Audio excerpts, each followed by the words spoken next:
사도행전 5장 17절부터 32절까지 말씀 같이 읽도록 하겠습니다. 대제사장과 그와 함께 있는 사람 즉 사두개인의 당파가 다 마음에 시기가 가득하여 일어나서 사도들을 잡아다가 옥에 가두었더니 주의 사자가 밤에 옥문을 열고 끌어내어 이르되 가서 성전에 서서 이 생명의 말씀을 다 백성에게 말하라 하며 그들이 듣고 새벽에 성전에 들어가서 가르치더니 대제사장과 그와 함께 있는 사람들이 와서 공회와 이스라엘 족속의 원로들을 다 모으고 사람을 옥에 보내어 사도들을 잡아오라 하니 부하들이 가서 옥에서 사도들을 보지 못하고 돌아와 이르되 우리가 보니 옥은 든든하게 잠기고 지키는 사람들이 문에 서 있으되 문을 열고 본즉 그 안에는 한 사람도 없더이다 하니 성전 맡은 자와 제사장들이 이 말을 듣고 의혹하여 일이 어찌 될까 하더니 사람이 와서 알리되 보소서 옥에 가두었던 사람들이 성전에 서서 백성을 가르치더이다 하니 성전 맡은 자가 부하들과 같이 가서 그들을 잡아왔으나 강제로 못함은 백성들이 돌로 칠까 두려워함이더라. 그들을 끌어다가 공회 앞에 세우니 대제사장이 물어 이르되 우리가 이 이름으로 사람을 가르치지 말라고 음금하였으되 너희가 너희 가르침을 예루살렘에 가득하게 하니 이 사람의 피를 우리에게로 돌리고자 함이로다. 베드로와 사도들이 대답하여 이르되 사람보다 하나님께 순종하는 것이 마땅하니라. 너희가 나무에 달아 죽인 예수를 우리 조상의 하나님이 살리시고 이스라엘에게 회개함과 죄 사함을 주시려고 그를 오른손으로 높이사 임금과 구주로 삼으셨느니라. 우리는 이 일의 증인이요 하나님이 자기에게 순종하는 사람들에게 주신 성령도 그러하니라 하더라. 아멘. 인터넷에서 사람들한테 설문조사를 했다고 합니다. 그 질문의 내용이 뭔가 하면 여러분이 직업을 찾고 있는데 직업이 두 개가 나왔답니다. 하나는 뭔가 하면 한 사람이 같이 두 사람이 같이 일을 하는데 한 사람한테는 2,000불을 줄 것이고 다른 사람한테는 1,000불을 주게 될 거다. 이렇게 이야기했습니다. 두 번째 지금 뭔가 하면 당신한테는 4,000불을 줄 것이고 다른 사람한테는 8,000불, 2배의 8,000불을 주게 될 것이다. 이렇게 제안했다 그럽니다. 이게 진짜 있은 일인지 아닌지 잘 모르겠습니다. 아무튼 이런 이야기 있는 걸 봤는데 여러분 같으면 어느 걸 직업 선택하겠습니까? 첫 번째는 2,000불 받고 저쪽 사람은 1,000불 주고, 두 번째는 나한테 4,000불 주고 저 사람은 8,000불을 주고, 어느 거 하겠습니까? 두 번째 정상이죠. 그런데 많은 사람이 1번을 택했다고 합니다. 그게 뭔지 아시겠죠? 내가 좀 덜 받고 저놈은 더 못 받아야지, 나보다 더 많이 받는 건 못 보겠다, 이런 사람들의 심리를 아마 표현한 그런 이야기가 아니겠는가 생각이 들었습니다. 혹시 설마 이런 생각이 들지 모르겠지만 사실인지는 잘 모르겠지만 아마 그런 이야기 있는 걸 봤습니다. 아무튼 죄 아래에 있는 인간들의 심리가 잘 반영된 이야기가 아니겠는가 하는 생각이 들었습니다. 여러분, 질투심이라는 게, 시기심이라는 게 이렇게 무서운 겁니다. 오늘 이 초대 예루살렘 교회에 있었던 바로 앞에 있는 이야기 뭔가 하면 충격적이고 끔찍한 이야기였죠. 아나니아 삽비라 부부가 한날 동시에, 그것도 3시간 간격으로 즉사하는 그런 아주 끔찍한 이야기, 초대 교회에 있었던 이야기를 우리가 보았습니다. 이 이야기의 출발점이 어디 시작되는가 하면 사실 이 부부의 마음에 있는 시기심과 질투심에서 시작되는 것이죠. 바나바가 자기 재산을 팔아서 바치고 있는 걸 보면서 사람들이 막 칭찬하니까 나도 바쳐서, 우리도 바쳐서 칭찬받고 싶다, 이런 마음이 생겼던 것이죠. 그러나 그 마음이 온전하고 순수함에 안 했기 때문에 팔고 보니까 아까웠던 거죠. 그러니까 다 못 바치고 일부는 감추어두고 일부만 갖다가 바치면서 전부라고 성령을 쏘기려다가 낭패를 당한 이야기가 기록되어 있는 것입니다. 사실 이 배후에는 사탄이 있는 겁니다. 사탄이 이런 일을 통해서 초대교회가 왕성이라는 그 교회를 무너뜨리고 교회를 어지럽게 만들려는 사탄의 역사가 그 배후에 있다는 것을 우리가 알 수가 있는 것입니다. 특별히 사탄이 잘 이용의 명령이 뭔가 하면 사람들의 시기심입니다. 우리 마음에 있는 이 죄성, 시기하고 질투하는 마음을 어떻게 잘 알아먹는지 사탄은 이걸 이용해서 개인의 관계를 무너뜨리고 가정을 무너뜨리고 또 교회를 무너뜨리는 이런 일을 여전히 해오고 있다는 것입니다. 처음에 어디서 시작됩니까? 아담과 하와가 범죄하는 것도 결국 뭐에 시험에 들었습니까? 높아지는 마음, 하나님처럼 되고 싶은 마음, 이 시기심 이런 것들이 작동해 우리가 아는 것입니다. 최초의 살인자였던 가인이 아벨을 왜 죽였습니까? 동생을 왜 죽였습니까? 왜 하나님 내 재산 안 받으시고 동생 재산 받습니까? 이러면서 시기하고 질투한 마음에 동생을 때려 죽여버리는 것이죠. 이 역사 이래로 이 시기심, 질투심이라는 것이 얼마나 무서운 일인지 모르는 것입니다. 사무엘서에 보면 사울 왕이 그 전생애를 다윗을 죽이는데 다 허비하는 걸 보게 되죠. 그 출발점이 어디였습니까? 사울이 죽인 자는 천천히요, 다윗은 만만이다. 그 소리 듣고 그때부터 이 사울 마음이 확 뒤집어진 거죠. 그 전까지는 다윗이 괜찮은 소년을 보았는데 옆에 수금도 타고 이렇게 써먹었는데 그 칭찬 듣자, 그 소리를 듣자마자 그 노래 소리에 마음이 뒤집혀가지고 그 위로는 평생을 다윗 죽이는데 온 신경을 썼던 너무 끔찍하고 너무 안타깝고 허비한 인생을 살았던 사람이 사울의 인생이었던 우리가 보게 되는 것입니다. 여러분, 우리가 시기심과 질투심 우리 안에 안 일어날 수는 없지만 이 사탄에게 매이게 되면 큰 어려움으로 처하게 되는 사실을 우리가 명심하고 기억해야 되는 것입니다. 사탄은 인간들 마음속에 쉽게 자리 잡는 이 질투심을 이용해서 거짓을 행하게 하는 그런데 선수인 것입니다. 자칫 초대교회에 일어났던 이 아나니아 삽비라 부부 때문에 이 초대교회가 엉망될 뻔했죠. 큰 시험이 될 뻔했습니다. 그러나 감사하게도 성령께서 다 알아채시고는 베드로를 통해서 이 아나니아 삽비라 부부를 제거해내심으로 교회의 순수성과 교회의 안정성을 유지해가는 것을 우리가 이미 우리 지안산에 보게 된 것입니다. 성령께서 베드로를 통해서 뭐라 그랬습니까? 3절 4절에 보니까 어찌하여 사탄이 내 마음에 가득하여 네가 성령을 속이고 땅값 얼마를 감추었느냐. 사람에게 거짓말한 것이 아니라 하나님께 한 것이다 라고 베드로의 성령 충만된 베드로를 통해서 이 사탄에게 속아 넘어간 아나니아와 삽비라의 거짓이 탄로가 났죠. 그리고 아주 엄중한 징계를 받게 되고 그 즉시 그들은 죽게 되는 것입니다. 이 교회는 어떤 영향을 미치다 그랬습니까? 이 일을 듣고 본 사람마다 다 크게 두려워했다 그랬습니다. 이 두려움은 나도 죽을지 모른다 이런 공포가 아니고 하나님이 누구신가에 대한 두려움이죠. 그걸 우리는 다른 말로 말하기를 경외심이라 그럽니다. 하나님이 정말 크신 분이고 하나님은 모르는 게 없는 분이고 하나님은 절대 속는 분이 아니시고 성령 우리 교회의 순종을 반드시 지켜가시는구나 하는 그 하나님에 대한 경외심이 온 교회 안에 생겼다고 이야기하는 것입니다. 결국 그렇게 해서 사탄의 계획은 실패한 거죠.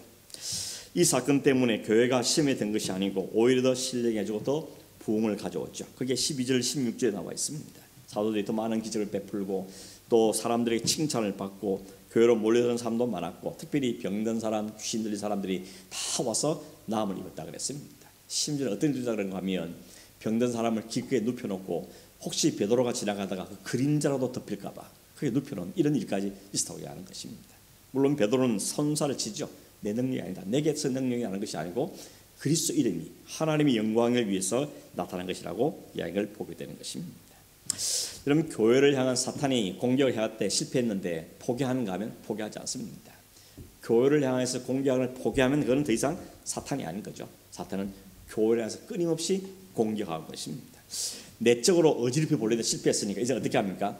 외부의 공격도 하게 되는 것이죠. 그래서 오늘 등장하는 17절에 보면 대제사장과 그와 함께 있는 사람 즉 사두개인의 당파가 다 마음에 시기가 가득하여 일어나서 사도들을 잡아다가 옥에 가두었다 이렇게 말씀하고 있는 것입니다. 우리말 성경에는 첫째 헬라 첫 번째 단어가 빠져 있는데 첫 번째 단어는 뭔가 하면 그때에라는 단어입니다. 그때에 영어 성경에 보면 then 뭐 이렇게 돼 있는데 바로 그때 언제입니까? 아나니아 삽비라 사건 때문에 교회가 위기를 만났지만 그 위기를 잘 극복하고 오히려 교회 안에 더 풍성한 애가 넘쳤을 때 그때를 이야기하는 것입니다. 그때 대제사장과 사도교회 사람들이 무슨 짓을 했다 그럽니까? 마음에 시기가 가득하여 일어나서 사도들을 잡아다가 옥에 가두었다고 이야기하는 것입니다. 앞에 12절에 보면 성도들이 초대교회 성도들이 다 마음을 같이해서 솔로몬 행각에 모여서 말씀 듣는 일에 힘쓰다 그랬습니다. 16절에는 많은 사람들이 병자와 귀신 있는 사람을 데려왔고 다 나음을 입었다 그랬습니다. 근데 오늘 17절에는 어떤 다 시기가 가득했다고 이야기합니다. 완전히 반대되는 현상이 나타난 거죠. 교회 안에서 일어난 현상이라는 것입니다. 한쪽에서는 성령 충만해서 다 마음을 같이하고 병든 자를 데려오고 나음을 입고 이런 은혜가 충만한데 다른 한편은 시기심이 가득해서 이 사도를 죽이려 덤비는 사람들도 있었다는 것을 보여주는 것입니다. 이게 세상의 모습입니다. 다 평안하지 않습니다. 다 좋은 것만 있는 게 아닙니다. 언제나 사탄의 공격도 있고 성령의 역사도 함께 존재하는 것이 오늘 우리가 사는 이 세상의 현실인 것을 우리가 보여주고 있는 것입니다. 예배 자리도 마찬가지죠. 예배함에도 불구하고 어떤 사람은 은혜를 많이 입고 어떤 사람은 전혀 귀에 들려오지 않고 딴 생각만 하다가 가는 사람도 사실 있는 걸 보게 되는 것입니다. 그런데 대제사장과 사두개인들이 왜 베드로를 향하여서 시기 한 마디 가득했느냐, 그 이유를 말하기를, 여기 시가 가득한 말은 마음이 분노했단 말인데 28절에서 이유를 이야기하죠. 28절에 보시면 이르되 우리가 이 이름으로 사람을 가르치지 말라고 엄금하였으되 너희가 너희 가르침을 예루살렘에 가득하게 하니 이 사람의 피를 우리에게 돌리고자 함이로다. 이게 뭔 소리입니까? 분명히 우리가 예수 이름으로 전하지 말라고 분명히 이야기했는데 왜 말 안 듣냐는 것이죠. 그리고 그렇게 하는 이유는 뭔가 하면 예수에 대한 피의 값을 우리한테 돌리고 하는 것이 아니냐라고 이들은 베드로와 그 사도들에게 지금 이야기하고 있는 것입니다. 왜 예수 이름을 가르치면 안 되는가 하면 자기들이 예수를 죽였기 때문에 그랬죠. 예수를 하나님을 배신하고 신성 모독죄다, 또 로마의 정부에 대항했다, 이래가지고는 예수를 십자에 내몰아 죽였던 사람들이 바로 이런 종교 지도자들이었습니다. 자기들이 예수를 죽였는데 그 예수가 살아났다 그러고 그 예수가 부활했다 그러고 그 예수가 성령을 보냈다 그러고 이런 일이 막 나타나니까 그걸 그냥 둘 수 없는 것이죠. 그래서 그런 을 통해서 베드로와 교회가 모든 사람들의 주목을 받고 칭찬을 받고 사람들의 관심이 그 교회로 다 쏠리니까 이 종교 지도자들이 마음에 시기심이 가득하게 된 것입니다. 그래서 그냥 두면 안 되겠다는 거죠. 그래서 미리 싹을 잘라야 되기 때문에 이 사도들과 제자들을 감옥에다 가두어 두었다는 것입니다. 근데 그날 밤에 놀라운 일이 벌어졌죠.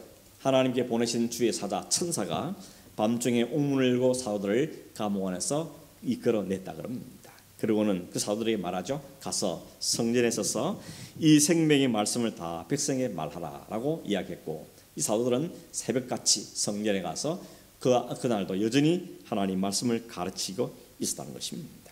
그런데 밤새 이런 일이 일어난지 전혀 몰랐던 종교주의자들은 아침 되자마자 사람들이 공회를 소집하죠. 그리고 모든 예수의 원로들도 다 초대하고 그렇게 한 다음에 사도를 끄집어 오라고 이야기합니다.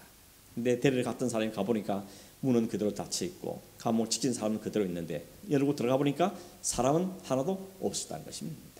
이걸 보고를 받고 사람이 도대체 어찌된 일인가, 귀신이 꼭 칼로 오시라고 영문을 몰라 하고 있는데 그때 더 놀라운 소식이 들어오죠. 누군가 와서 말하기를 그 사람들이 지금 성전에서 백성들을 가르치고 있습니다 하는 이야기를 전해준 것입니다. 그랬더니 이들이 다시 이 베드로와 사도들 잡아오라 해서 다시 잡아오게 되는 것입니다. 그러고는 묻죠. 사도들한테 분명히 예수 이름을 가르치지 말라 그랬는데 왜 또 우리 말을 어기고 또 예수를 가르치냐라고 이야기했을 때 베드로가 아주 명확하게 대답하죠. 29절이죠. 사람보다 하나님께 순종하는 게 마땅하다. 우리가 하나님께 순종하겠냐, 너희 사람 말에 순종하겠냐 라고 아주 단호하게 이야기하는 것입니다. 거기서 그치지 않고 종교지자들의 죄악까지 덜추어내죠. 그게 30절 32절인데 너희가 나무에 달아 죽인 예수를 우리 조상의 하나님이 살리시고 너희는 예수를 죽였고 우리 하나님은 그를 살리셨다고 이야기했죠. 그리고 이스라엘에게 회개함과 죄사함을 주시려고 그를 오른손으로 높이사 임금과 구주로 삼으셨다. 이제 예수는 하나님 나라의 보좌에 올림을 받았다고 이야기합니다. 우리가 이 일의 증인이고 또 성령도 이 일의 증인이시다라고 이야기하는 것입니다. 여러분 어떻게 이렇게 당당할 수 있습니까? 그 종교단의 가슴에 돌직구를 날린 거죠. 아주 그들의 전골 찌른 죄를 지적한 것입니다. 이 종교지자들이 결국 이 사도들을 채찍으로 때리고 다시는 더 이상 예수를 말하지 말라고 다시 한번 위협한 다음에 그들을 내모르게 되는 것입니다. 그런데 매를 맞고 협박을 당하면서 거기서 쫓겨나가는 이 제자들이 뭐라 그럽니까? 41절 42절 보면 사도들은 그 이름을 위하여 능욕받는 일에 합당한 자로 여기심을 기뻐하면서 공의 앞을 따라갔다. 잘 맞았다는 겁니다. 기쁨으로 맞았다는 것입니다. 즐겁게 맞았다는 것입니다. 그리고는 그 길을 떠나갔다는 것이죠. 그리고는 그 뒤 날마다 성전에 있든지 집에 있든지 예수는 그리스도라고 가르치기와 전도하기를 그치지 않았다고 이야기합니다. 사람 말은 안 듣는다는 것입니다. 하나님의 말씀만 듣겠다는 거죠. 하나님 말씀 우리가 순종하겠다. 매를 맞아도 하나님 말씀의 순종함으로 맞았으니 이건 나에게 기쁩니다. 당연한 거다, 마땅한 것으로 여겼다고 이야기하고 있는 것입니다. 그리고 더욱더 예수를 열심히 전했다고 이야기하죠. 그러니 이 사람들을 막을 길이 없는 거죠. 그래서 나중에 히브리서 가보면 이런 사람을 가리면 뭐라 합니까? 세상이 감당할 수 없는 사람들이라 그러죠. 세상이 도대체 세상의 권력과 힘과 위협과 매와 죽임과 모두 다 동원해도 이 사람들이 하는 것을 도저히 막을 수가 없다는 겁니다. 이게 왜 그랬을까요? 그게 바로 복음이 갖고 있는 능력이기 때문에 그렇습니다. 복음을 경험한 사람, 복음을 입은 사람들은 그 복음의 비밀을 알기 때문에, 그 능력을 알기 때문에 그 말씀을 전하지 않고는 견딜 수 없는 모습으로 나아가게 된다는 것입니다. 우리 과거의 신앙의 믿음의 조상들도 그랬었죠. 일제치하에 혹은 공산치하에서 얼마나 핍박을 많이 받았습니까? 신앙의 색깔을 분명히 하는 것 때문에 감옥에 갇히고 손톱이 뽑히고 머리카락이 뽑히고 막 볼톱이 뽑히고 그런 고통을 다 받았는데, 그럴수록 오히려 더 믿음은 담대해지고 신앙의 색깔은 더 분명해지고 그 핍박을 절거히 담당했던 것이 우리 믿음의 선조들의 모습이 되었습니다. 굽히지 않고 모이기를 더 힘쓰고 더 예배드리고 더 기도하고 막 철야하고 수요도 모이고 금요일도 모이고 이런 일을 했던 것이 우리 믿음의 조상들의 모습이었던 것입니다. 그런 점에서 오늘 현 시대 오늘 우리는 참 부끄럽지 않습니까? 부끄러워해야 되는 것입니다. 우리 조상들이 일구는 교회와 좋은 믿음의 신앙의 전통들을 다 까먹습니다. 더 든든하게 세워지고 더 온전하게 하나님 나라를 가까이 될 텐데 오히려 더 죽을 쓰고 있는 이런 모습을 우리 가운데 있는 걸 보면서 우리는 정말 통과하고 회개하고 다시 한번 하나님의 은혜를 경험하고 하나님이 다시 복음을 일으켜 주시기를 우리는 기도해야 될 시기에 우리가 살고 있다고 말할 수밖에 없는 것입니다. 사도들은 어떻게 이렇게 두려워하지 않고 복음을 전할 수 있겠습니까? 29절 다시 보면 사람보다 하나님께 순종하는 게 마땅하다. 이게 분명 확실히 있었던 겁니다. 사람의 말을 들으랴 하나님의 말을 들으리라. 사람 말을 들으면 이 위기는 모면할 수 있겠지만 매는 안 맞겠지만 그러나 하나님의 말씀에 순종해야만 내가 산다는 걸 이들은 알았던 것입니다. 사람이 사는 것이 건강하냐, 매를 안 맞느냐, 돈을 많이 가졌냐 거기에 있는 것이 아니고 하나님 기뻐하시는 일을 하는 것이 진정한 기쁨, 이런 이미 알아버린 겁니다. 성령의 그 마음이 역사하심으로 무엇이냐 가치인지, 무엇이냐 우리 삶의 의미인지를 이런 알아버린 겁니다. 그랬으니 아는 걸 어떻게 순종 안 하겠습니까? 깨달았는데 그것을 맛을 봐버렸는데 그것을 포기할 수가 없게 되는 것입니다. 그래서 순종하겠다는 겁니다. 여기 순종하는 말은 복종을 이야기합니다. 토를 달지 않고 이유 달지 않고 하나님 말씀이 무조건이 순종한다는 그런 믿음과 확신이 그 마음에 있다는 걸 보게 되는 것입니다. 결국 우리에게 뭐가 중요합니까? 믿음이 중요한 겁니다. 누구에 대한 믿음입니까? 믿음은 대상이 분명해야 되죠. 믿음은 내용이 확실해야 되는 것입니다. 이 사도들, 이 당시 초대교회 성도들은 믿음의 대상에 대한 분명 확신을 가진 겁니다. 하나님은 전능자시고 모든 우주의 통치자시고 내 생명도 하나님께 있는 것이다 하는 것을 이들은 분명히 알았던 것입니다. 그리고 그 하나님 우리를 사랑하셔서 아들인 그리스도를 보내주신 것이고 그 아들 그리스도께서 우리를 대신해서 나를 대신해서 십자가에 죽으시고 부활해 주는 것을 분명히 믿고 확신한 것이죠. 그러니 그 주님이 나를 이렇게 하시고 하나님 나를 이렇게 하셨고 성령을 지금 보내서 우리와 함께 계시는데 어떻게 그 주님을 부인하겠냐는 것이죠. 그 주님 말씀 어떻게 순종하지 않겠느냐라고 분명하게 고백하게 되는 걸 보게 되는 것입니다. 누가 강요한다고 되는 게 아닙니다. 그 맛을 안 사람, 그 복음을 경험한 사람, 그걸 깨달아 안 사람에게 나오는 자연스러운 반응이라고 말할 수가 있다는 것입니다. 그런 점에서 오늘 우리에게 믿음이 있는가 물어봐야 되는 것입니다. 어떤 믿음입니까? 하나님에 대한 분명한 믿음.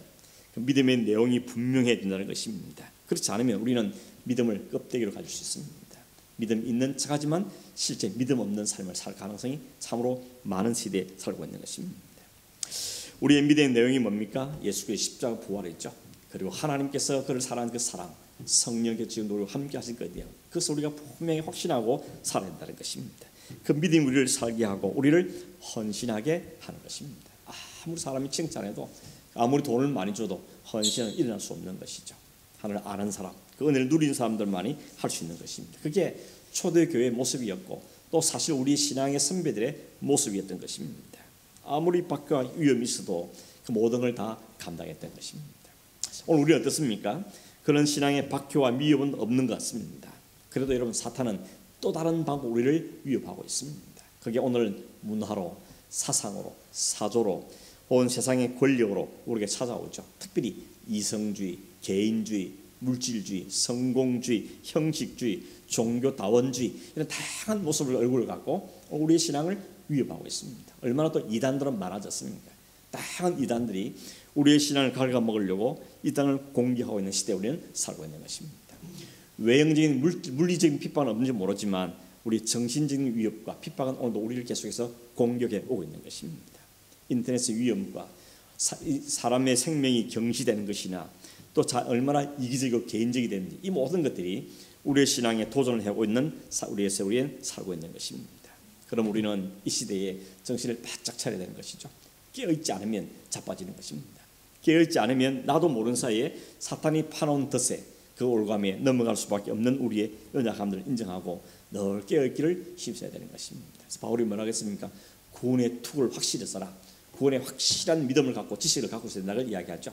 가슴에 의의 호심경을 붙이라 그러죠. 의에 대해서 하나님의 쓰신 그 의의 옷을 분명히 입고 양보하지 않는 의의 확신을 가지라고 이야기하죠. 진리 허리띠를 바짝 매라고 이야기합니다. 복음의 신발을 분명히 신으라 이야기하죠. 믿음의 방패를 확실히 가지고 성령의 금을 가지고 이기면 무장을 하라는 것이죠. 군인만 무장할 것이 아니고 우리 영적인 군인들도 무장을 확실히 한다는 것입니다. 빈틈을 보이면 사탄은 그 빈틈을 여지없이 파고들기 때문에 사탄에게 우리의 생명을 내어올 가능성들이 많다는 것입니다. 오늘 우리는 이 시대에 예나 지금이나 사탄의 공격과 유혹은 끊임없이 지속되고 있고 다양한 방법으로 찾아오기 때문에 정신을 바짝 차리고 깨어있는 믿음의 삶을 사는 우리 모두가 되어야 할 줄로 믿습니다. 하나님께서 왜 사도들 감옥에서 이렇게 살려내셨을까? 이유는 뭡니까? 밤중에 천사가 옥문을 열고 사도들을 꺼내가는데 옥문을 지키는 군사들은 알지를 못했습니다. 잠을 잔 것도 아닌 것 같고 깨어서 문을 지키고 있는데 어느 틈엔가 사도들만 싹 없어진 것입니다. 여러분 이를 통해서 하나님께서 우리에게 알리시는 건 뭘까요? 주님이 주님을 위해 살면 감옥에서도 꺼내준다. 그게 이 사건의 이유겠습니까? 19절 20절에 답이 나와 있죠. 주의 사자가 밤에 옥문을 열고 끌어내어 이르되 가서 성전에 서서 이 생명의 말씀을 다 백성에게 말하라. 결국 생명의 말씀을 전하는 그 사명 때문에 하나님 그를 끄집어내 주신 것입니다.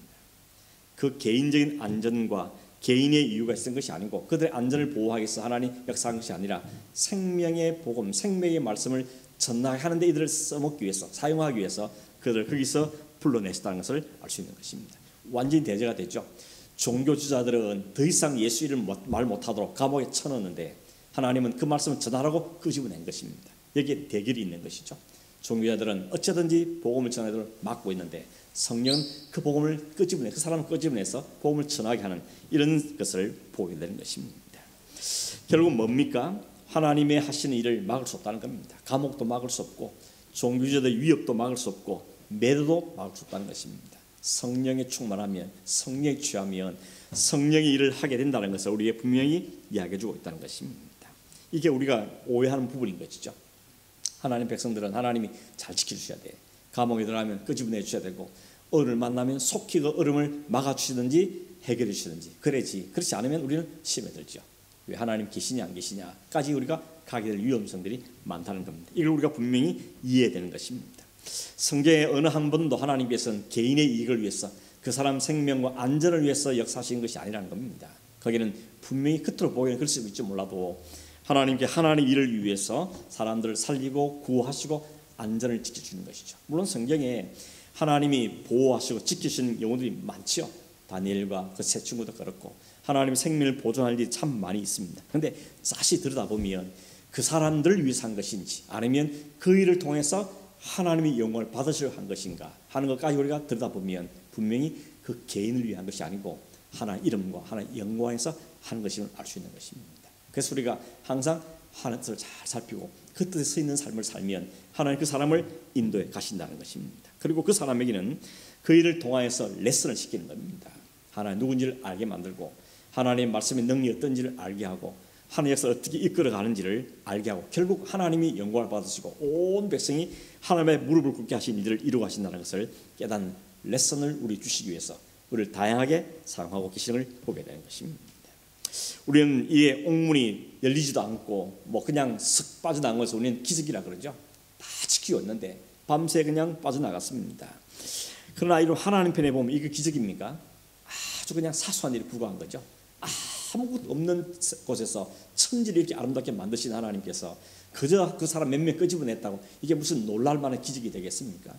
그건 기적도 아니라고 볼 수 있는 것입니다. 그러나 왜 이렇게 하셨냐는 것입니다. 만약 사도들의 안전과 생명이 목적이었다면 그러면 왜 다시 잡혀가게 만듭니까? 그걸 어떻게 이해할 수 있겠습니까? 또 다른 때는 왜 감옥문을 안 열어주십니까? 멀리 갈 것도 없이 4장에서 봤죠. 4장에서 베드로와 요한이 성령 충만한 다음에 나면서 걷지 못한 안잠이 일으켜졌을 때 그 일 때문에 잡혀가죠. 근데 그날 밤에는 하나님 안 풀어주십니다. 밤새도록 감옥에 갇혀 있다가 그 다음 아침에 그들이 나오게 된 것을 볼 수 있습니다. 바울이 빌립보 감옥에 갇혔을 때는 그 안에서 찬송을 불렀더니 막 지진처럼 옥문이 흔들리니 문이 다 벌컥벌컥 열리고 이 수갑체령이 다 풀려지고 이런 역사가 일어났죠. 그렇다고 해서 다 그랬냐? 그렇지도 않지 않습니까? 어떤 때는 그러고 어떤 때는 안 그러더라는 것입니다. 제자들 중에 대부분이 다 순교하지 않았습니까? 왜 죽게 내버려둡니까? 세례요한은 모기배에 죽고 스데반은 돌에 맞아 죽고 대부분의 제자들이 십자가에 못 박혀 순교를 당했습니다. 스데반이 돌을 던지려 그럴 때 막 돌에 쥐가 나게 만들어 손에 쥐가 나게 만들어 갖고 막 돌이 막 떨어지고 이래야 되는데 돌에 곧사람에 맞아 다 죽게 그냥 내버려 주냐는 것입니다. 하나님의 목적은 그 사람 그 개인의 안전과 그 개인의 생명을 위해서가 아니고 그 일을 어떤 일을 통하시든지 하나님의 영광, 하나님 이름이 드러나게 하는데 그 일을 사용하시는 데 의미가 있다는 것입니다. 그래서 히브리서에 보면 사람들이 그렇게 죽고 순교하면서도 기꺼이 그 죽음을 맞지 않습니까? 왜냐하면 내가 주를 위해 살고 주를 위해 내 인생을 드렸으니 그말로 족하다고 고백하는 것입니다. 그게 세상이 감당하지 못한 사람들입니다. 사람들은 죽기 싫어서 어려움을 안 당하려고 또 복수하기 위해서 몸부림을 치지만 하나님을 제대로 아는 하나님의 영광에 쓰임받는 인생을 이해한 사람들은 기꺼이 자신의 삶을 그렇게 드리고 그렇게 이끌어가는 삶에 충실하게 순종하는 삶을 살게 되는 걸 우리가 보게 되는 것입니다. 오늘 본문의 베드로와 사도들이 감옥에 나가신 유일한 이유는 그들이 아직도 하나님의 복음을 전할 사명이 있었기 때문에 그들 주님이 불러내셔서 성전에서 여전히 복음을 전하게 하시다는 것입니다. 사탄은 그들을 잡아 가둠으로 복음을 전하지 못하게 하는데 하나님은 그들을 끄집어내서 복음을 전하는 그게 포인트가 있다는 것을 잊어버리면 안 된다는 것입니다. 오늘 우리의 일어난 기적이 뭡니까? 우리의 일어난 기적은 아프지 않고 어디 떨어졌는데 안 다치고 그래도 기적이겠지만 더 놀라운 기적은 뭡니까? 사망에서 생명을 건져낸 게 가장 놀라운 기적이죠. 그냥 두면 지옥 구덩이에 떨어질 사람을 하나 우리를 거기서 건져내셔서 우리의 손을 붙잡아서 우리를 살려내신 것이 놀라운 기적이죠. 뿐만 아니라 이 세상 끝날 때까지 우리 손을 붙잡고 우리와 인도하시다는 것, 이것이 기적 중에 기적이라는 것입니다. 우리는 착각하죠. 내가 주님 손 붙잡는 것처럼 내가 주님 꼭 붙잡아야지, 기도 열심히 해서 주님 손 붙잡아야 하는데 사실은 주님이 우리 손 붙잡고 있는 것이죠. 우리는 우리의 감정에 따라서 때로 손을 놓은 것 같기도 하고 그래서 하나님 있니 없니 이런 말도 하지만 하나님 한 번 쓴 하나님 백성 자 손은 놓지 않는다는 것입니다. 그게 기적인 것이죠. 놀라운 은혜가 아닐 수가 없는 것입니다. 오늘 여러분께서 오늘 우리의 인생은 하나님이 책임지는 건 분명한 사실입니다. 그런데 하나님 책임진다는 것이 우리가 하고 싶은 다 한다 그런 의미는 아닌 것이죠. 하나님께서 세우신 인생 계획을 따라서 그 인생을 살아가는 것이 그게 바로 하나님이 인생을 책임지는 사람의 모습이라는 것입니다. 우리는 자꾸만 내 중심으로 하나님이 도와달라 이야기하지만 하나님 아니라 네 마음대로 하면 위험하다는 것입니다. 그래서 내가 원하는 대로 가야 된다, 내가 이끄는 길로 가야 된다고 주님은 말씀하고 계시는 것입니다. 그 목적 때문에 하나님은 성도를 어떤 고난과 힘든 일에서도 복음을 포기하지 않는 쪽으로 우리를 이끌어가는 것이 하나님의 목적인 것입니다. 편하게 살게 하는 것이 우리를 책임지는 것이 아니고 우리가 어떤 상황에서도 그리스도를 높이고 하나님의 영광에 사는 삶을 살게 하는 것이 하나님 우리를 책임지는, 우리를 보호하시는 하나님의 은혜의 손길이라는 소리는 잊어버리면 안 되는 것입니다. 그래서 바울이 그런 거죠. 모든 합력할 선이 된다. 내 실수마저도 하나님의 선을 이루는 데 쓰임받고 내가 부족한 것도 하나님 영광에 쓰임받는 것이라면 모든 것이 하나님께 영광이 되고 모든 선이 된다고 바울이 고백하는 이유가 거기에 있다는 것입니다. 그런 여러분 이 말씀을 적용할 때 우리가 살아가며 겪는 여러 가지 힘든 일들, 이해 안 되는 일들, 괴롭고 고통스러운 일들이 많지만 그냥 우연히 혹은 애매하게 주는 일들이 아니고 거기에 다 생명을 맡기신 하나님의 계획이 있다는 사실을 우리가 분명히 믿음으로 고백해야 되는 것입니다. 지금 당장은 이해가 안 됐지만 지금 당장은 잘 안 받아들이지만 그러나 분명히 믿음으로 고백해야 되는 것은 그럼에도 불구하고 하나님의 뜻이 있을 것이고 하나님 인도하심이 있을 것이라는 대한 분명한 믿음의 고백이 필요한 것입니다. 그 믿음이 이들로 하여금 담대한 것입니다. 그 믿음이 그들을 어려운 중에 매를 맞아도 당연하게 이기고 기쁘게 이기고 하나님을 위해서 받는 그 사명들을 감당하는 삶을 살게 하는 것이 바로 그 믿음이었던 것입니다. 우리에게 이 믿음이 있어야 되는 것이죠. 이 믿음 우리에게 더욱더 풍성하게 주시기 위해서 우리는 간구하고 기도할 필요가 있는 것입니다. 우리에게 하나님을 잘 이해하는 마음을 주십시오. 하나님 살아계실 뿐만 아니라 지금도 우리를 하나님이 이끄신 길로 이끌고 계시다는 것을 분명한 믿음과 확신 있게 해주십시오. 그래서 어떤 일을 채도 그것 때문에 낙심하고 그것 때문에 주저앉지 않고 하늘을 또 쳐다보므로 그 안에서 다시 소망을 얻고 위로를 얻고 눈물이 날 수밖에 없는 상황 속에도 하나님의 은혜와 자비를 믿기 때문에 다시 일어설 수 있는 믿음의 삶을 살게 해주십시오. 이것이 우리의 기도의 제목이 되어야 한다는 것입니다. 하나님은 사소한 것을 하나님 내버려 주지 그렇지 않습니다. 사소한 것 하나님 가져서 하시지만 모든 것을 하나님의 영광을 위해서 하나님의 뜻을 이룬 쪽으로 우리를 이끌어 가신다는 사실을 꼭 기억하고 항상 내 쪽으로 하나님을 땡기려고 그러지 말고 하나님 쪽에 내가 맞추겠다는 이 마음을 갖고 사는 게 우리에게 필요하다는 것입니다. 오늘 이 말씀을 정리하면 결국은 복음의 능력은 아무도 제한할 수 없습니다. 사탄이 발악을 하고 막아보려고 애를 쓰지만 하나님 다 아시고 계시기 때문에 성령이 다 아시고 계시기 때문에 사도를 통하여서 이 하나님 복음이 멈추지 않도록 막히지 않도록 여전히 역사하고 계시는 것을 보여주고 있는 것입니다. 이걸 왜 보여준다 그랬죠? 오늘 우리에게도 동일하게 그렇게 하신다는 우리 알려주시기 위해서 성령 우리에게 교훈을 주고 있는 것입니다. 우리 인생 가운데 하나님 우리와 함께 계시고 우리를 이끌고 계시는 걸 믿고 확신하고 소망하는 가운데 우리가 주는 믿음의 삶을 성실하게 살아가는 그런 저와 여러분 되기를 주님을 축원합니다. 기도하겠습니다. 고마우신 하나님 아버지 감사합니다. 오늘도 미련한 저희들에게 어리석은 저들에게 눈앞밖에 보지 못하고 내 계산밖에 하지 못한 저희들에게 하나님의 살아계심과 위대하심과 모든 일을 통하여 하나님의 영광을 드러내시고 주의 복음이 생명의 말씀을 전해야 하는데 우리를 쓰신다는 원리들 오늘 우리에게 말씀해 주신 것을 진실로 감사함을 드립니다. 우리에게 이 하나님을 더 잘 알 수 있는 믿음을 주시고 하나님의 말씀을 더 순종할 마음을 주시기를 원하옵고 우리 믿음 성숙되게 하여 주셔서 이 사도 바울이 또 이 사도들이 했던 것처럼 우리도 주를 위해 사는 인생이 되게 하시고 우리가 하는 모든 삶 속에서 주님이 역사하시를 보고 기뻐하며 감사하고 찬송하는 삶을 사는 저희들이 되게 하여 주시옵소서. 지금도 어려움 중에 처해 있고 이해 안 되는 일들에 처해 있는 성도들 돌아봐 주시고 이 가운데 하나님을 발견하게 하시고 하나님의 뜻을 이해하는 마음을 주시기 원하고 믿음으로 순종하는 자리에 나갈 수 있도록 이끄시고 인도하여 주시옵소서. 그러하신 예수님의 이름으로 기도하옵나이다. 아멘.